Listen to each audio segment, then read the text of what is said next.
চলতি বছরে বিজেপির চতুর্থ পরিবর্তন সংকল্প সভা, যেখানে আজ জোড়া কর্মসূচি নিয়ে আসছেন প্রধানমন্ত্রী। রানাঘাট লোকসভা কেন্দ্রের তাহিরপুর, সেখানে একদিকে সরকারি প্রকল্পের উদ্বোধন যেমন করবেন, তারই সঙ্গে রাজনৈতিক বার্তা কি দেন তারই অপেক্ষায় সকলে রয়েছেন। মতুয়াগড় থেকে আজকে কি বার্তা প্রধানমন্ত্রী দেন তার অপেক্ষায় ইতিমধ্যেই জনসভায় ভিড় কিন্তু বাড়ছে। সরাসরি শিবাশিস মৌলিক রয়েছেন, আর অন্যদিকে কিছুক্ষণের মধ্যেই প্রধানমন্ত্রী রাজ্যে এসে পৌঁছবেন। বিস্তারিত জানাবেন নরেন্দ্র ভট্টাচার্য।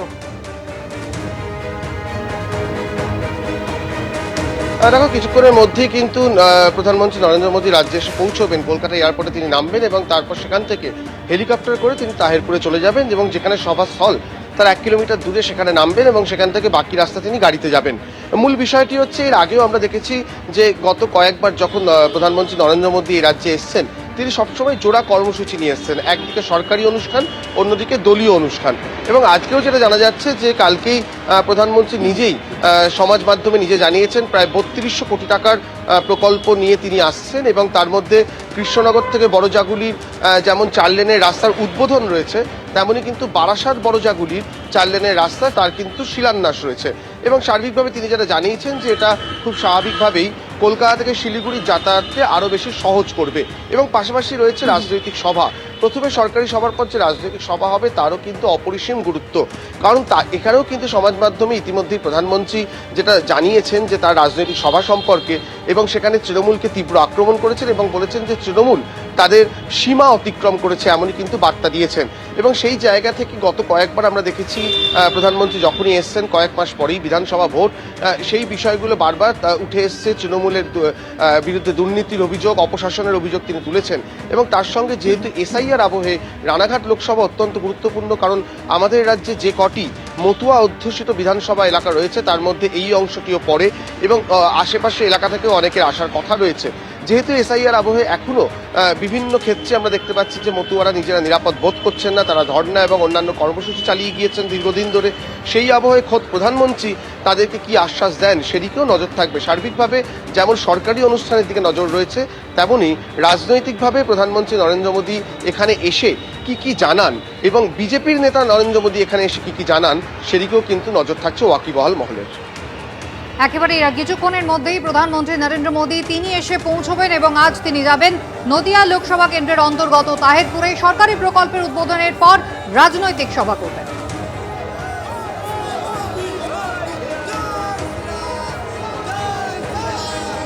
আর রানাঘাটের তাহিরপুরে এই সভাস্থল থেকে সরাসরি আমাদের সঙ্গে রয়েছেন আমাদের অপর প্রতিনিধি শিবাশিস মৌলিক। শিবাশিস, হাতে আর মাত্র কিছুক্ষণ, তারপরে প্রধানমন্ত্রী নরেন্দ্র মোদী তিনি এসে পৌঁছবেন। একদিকে তার রাজনৈতিক সভা যেমন রয়েছে, পাশাপাশি একাধিক সরকারি প্রকল্পের শিলান্যাসও করবেন তিনি। সব মিলিয়ে এই মুহূর্তে সভাস্থলের ছবিটা ঠিক কিরকম?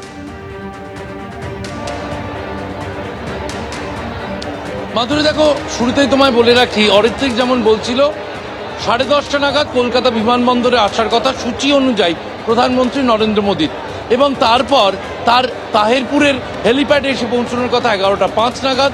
11:15 থেকে 11:45 এই রাজনৈতিক মঞ্চের ঠিক পাশে যে প্রশাসনিক সভার আয়োজন করা হয়েছে, সেই প্রশাসনিক সভার ওখানে তিনি কিন্তু 12 নম্বর জাতীয় সড়কের একাধিক প্রকল্পের শিলান্যাস ও উদ্বোধন করবেন, যার সর্বসাকুল্যে 3200 কোটি টাকা এবারে কিন্তু কার্যত ক্রিসমাস উপহার হিসেবে এ রাজ্যে নিয়ে আসছেন প্রধানমন্ত্রী নরেন্দ্র মোদী।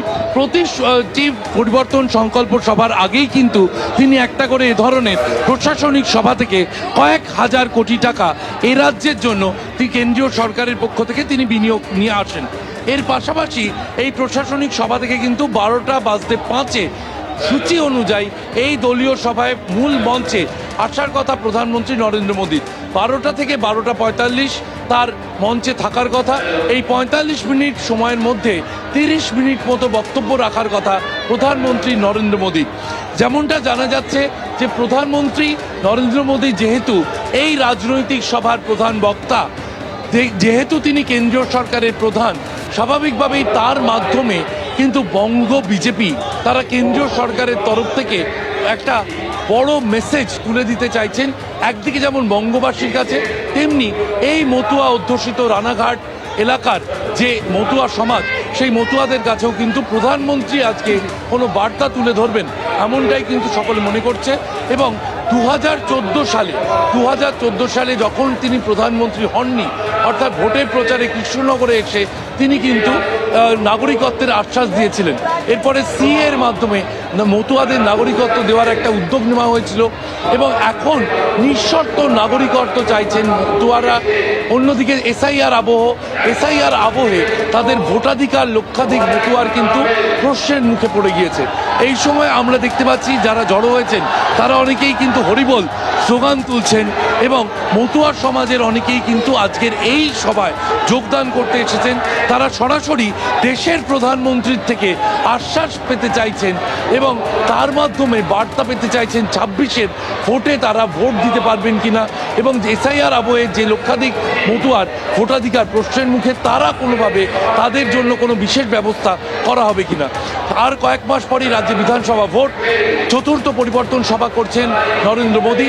বঙ্গ বিজেপির তরফে তাকে 10টি সভা করার অনুরোধ করা হয়েছিল। ফলে আগামী 2 মাসে আরও 6টি সভা করার জন্য বঙ্গ বিজেপি প্রধানমন্ত্রীর কাছে আবেদন রাখছে এবং বিধানসভা ভোটের জন্য হাতে যেহেতু আর কয়েক মাস, সেই সময় দাঁড়িয়ে বঙ্গ বিজেপি নেতৃত্বকে কোনো টাস্ক দেবেন কিনা বা কোনো সুর বেঁধে দিয়ে যাবেন কিনা প্রধানমন্ত্রী, সেদিকে কিন্তু বঙ্গের রাজনীতি মহল তারা তাকিয়ে রয়েছে। এবং বঙ্গীয় বিজেপি নেতৃত্ব, আমরা জানি যে শ্রমিক ভট্টাচার্য কয়েক মাস আগেই তিনি রাজ্য সভাপতির দায়িত্ব পেয়েছেন। অন্যদিকে যদি কেন্দ্রীয় বিজেপির দিকে তাকানো হয়, সেখানে জাতীয় কার্যকরী সভাপতির দায়িত্ব পেয়েছেন নীতিন নবীন। সেই সময় দাঁড়িয়ে কিন্তু এই যে একটা সন্ধিক্ষণ, সেই সন্ধিক্ষণের জায়গায় কিন্তু আজ প্রধানমন্ত্রীর বক্তব্য, এই বক্তব্য বিশেষভাবে তাৎপর্যপূর্ণ হতে চলেছে আগামী বছর বিধানসভা ভোটের জন্য, এমনটাই সকলে মনে করছেন। এবং এই জানুয়ারি ফেব্রুয়ারি মাসে একাধিক প্রধানমন্ত্রীর সভা হবে, সে ব্যাপারেও কোনো ইঙ্গিত আজ প্রধানমন্ত্রী দেবেন কিনা সেদিকে সকলেই তাকিয়ে রয়েছে। একেবারে শিবাশিস, ধন্যবাদ। অরিত্রিক, তোমাকেও ধন্যবাদ। নিঃশর্ত নাগরিকত্বের দাবি জানাচ্ছেন মতুয়ারা, সেই সম্পর্কে কি আশ্বাস প্রধানমন্ত্রী তাদের দেন তারই অপেক্ষায় রয়েছেন তারা। এনুমারেশন পর্ব শেষ হয়েছে আর তাতেই কিন্তু 1,34,000-এর সন্দেহজনক ভোটারের মধ্যে এই মতুয়াদের নাম রয়েছে, অর্থাৎ লক্ষাধিক মতুয়াদের নাম কিন্তু এই ভোটার তালিকা থেকে বাদ গিয়েছে। তাহলে কি তারা 2026-এর নির্বাচনে ভোট দিতে পারবেন? এই নিয়ে কিন্তু একটা বড় প্রশ্ন রয়ে গিয়েছে। আজ কি আশ্বাস এই মতুয়ার শিবিরকে দেন প্রধানমন্ত্রী, তারই অপেক্ষায় সকলে।